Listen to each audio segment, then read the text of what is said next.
Hello, in this video we'll be talking about sets, which are a powerful tool in computer science because it helps us solve real-world problems. A set is a collection of distinct objects called elements. For example, A, it has this element 2, 4, 6, 8, 10. So traditionally sets are represented by capital letter, and the element, if they are not number, will be represented by lowercase letters.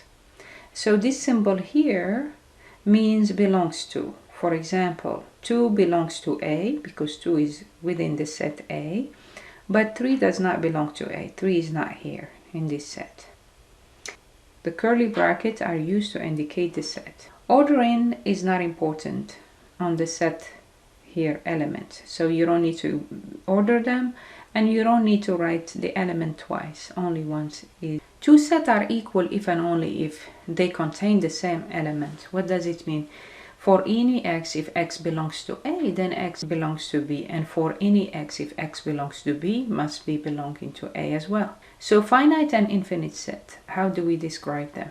So finite, it has a finite number of elements inside, and infinite, it could be like the set of all integers, so you can count them there. So for example, you could represent infinite sets like this as such that all x's, but this here represents such that x is a positive even integer.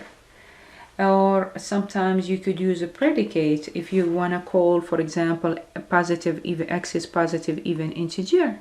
You could say a set S is all x's such that p of x means for all x, if x belongs to S, it must be p of x. That means x must be even integer, and p of x, if x is positive integer, it must belong to S, where p is unary predicate, as we gave this example here. Let's describe this set here. So it says x such that, again this bar means such that x is a month with exactly 30 days: April, June, September, and November. Okay. So the next example, I have x such that x is an integer and x between 4 and 9. So what would that be? 5, 6, 7, 8. I'm not including 4 or 9 because I don't have equal sign. Okay. So, and it's an integer. The next number after 4 is 5. So what is the predicate now for each of the following set? So now I have 1, 4, 9, 16. Those looks like perfect squares. So the set 1, 4, 9, 16 can be written as x such that x is one of first 4 perfect squares. So these are the first 4 perfect square because you have 1 square, 2 square, 3 square, and 4 square. So the next one here, I have 2, 3, 5, 7, 11, 13, 17. What are these? It looks like they are prime numbers. So I could write x such that x is a prime number.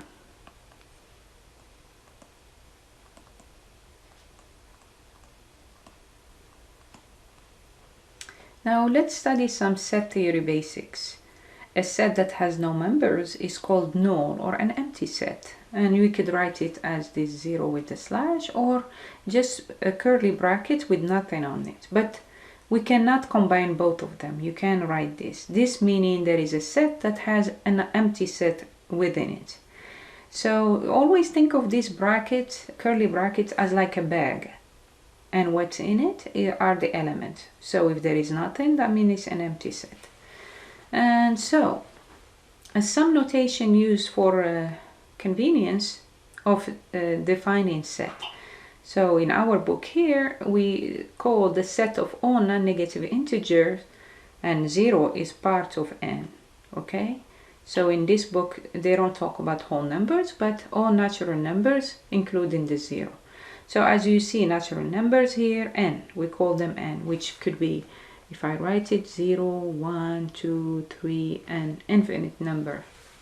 And then there is a set Z, which contains all the n plus the negatives, like -1, -2, -3, -4, and so on.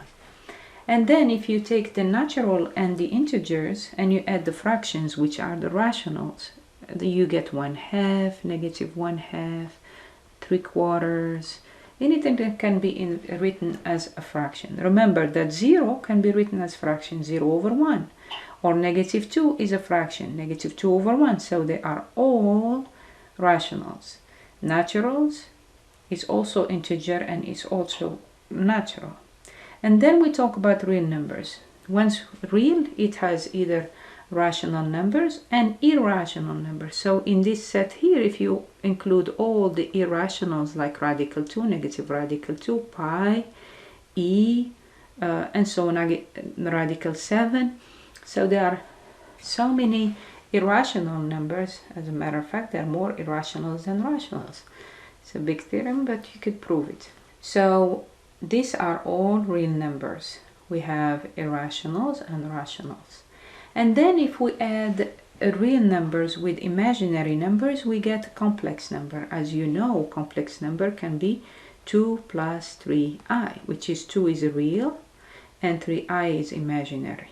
And this is the set, one inside the other. Let's see this example. Using the above notation and the predicate symbol, one can describe set quite easily. So A is x such that there exists y is 1, 2, 3, and x is y squared. What is this set A? So remember, A is x, which is y squared, and y can be either 0, 1, or 2. So if y is 0, you get 0 squared. That's your x, because A is all x's. They have condition that is equal to y squared, where y can be 0, 1, 2. So 0 squared, 1 squared, 2 squared, or we could write it as 0, 1, and 4. Now let's call this another A set. It has all x's such that x are natural numbers. That means in here 0, 1, 2, 3.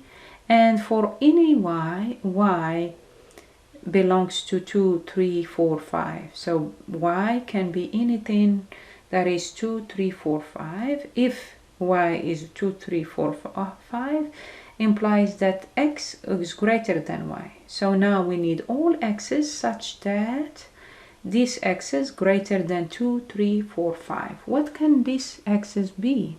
Greater than 2, 3, 4, 5. So what we have?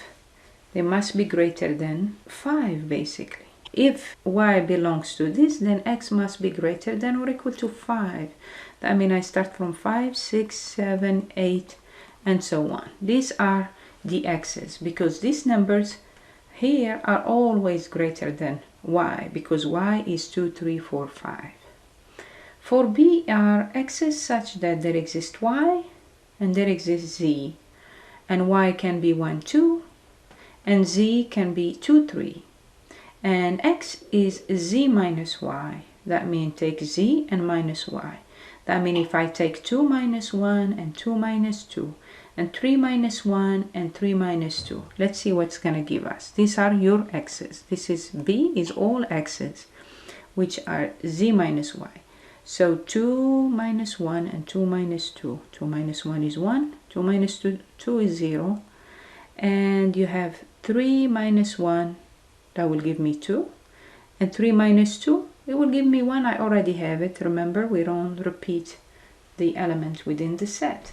So the answer can be 1, 0, 2, or you could write it as 0, 1, 2. The order doesn't matter within the set. So let's see this example. We're going to describe each of the following set by listing the elements. So here we have all x's such that x is natural, but only x squared less than 25. So what do we have here? 0 is less than 25, 0 square. Less than 25, 1 square is less than 25, 2 square, which is 4, is less than 25, 3 square is 9, 9 is less than 25, 4 square is 16, 16 is less than 25. How about 5? 5 square is 25, but that's not less than 25.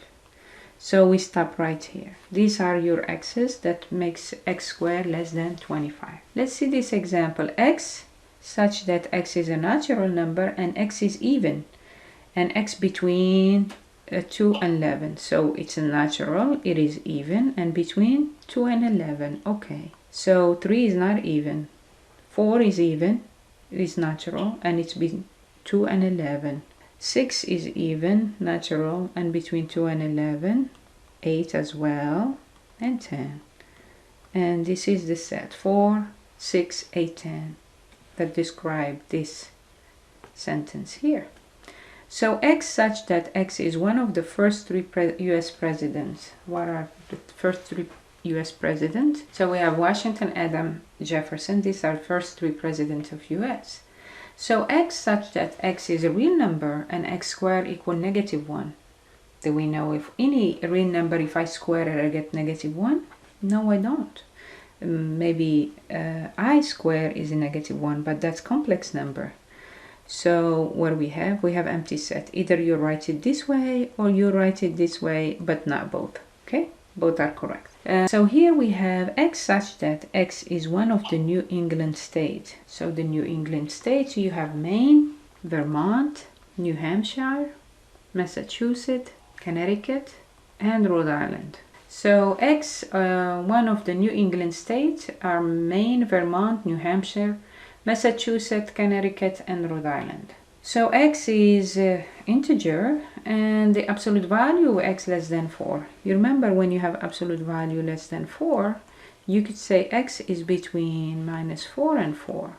So if you want to picture it in the number line, these are the numbers right here that are absolute value of them between -4 and 4.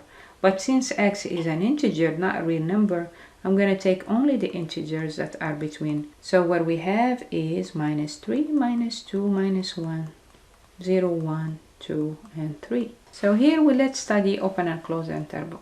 So for the open interval, for example, X belongs to a real number and X between -2 and 3. So open interval, if you remember from the algebra courses, you put open parentheses in this area right here. So you write it as -2 and 3. That means you don't take -2, you take a number after -2. And you don't take 3 before, you take the number before 3. And this is called open interval. And for closed interval, if X belongs to a real number, that means you do brackets or a circle, it depends. So sometimes you write it like this. Darker means included, and then open means open. It's not included. So either parentheses or circles, brackets or dark circles. So the numbers, this is closed interval, and you write it as -2 to 3. And we call this closed interval. So closed interval goes with less than or equal. Open interval goes with strictly less than or greater than.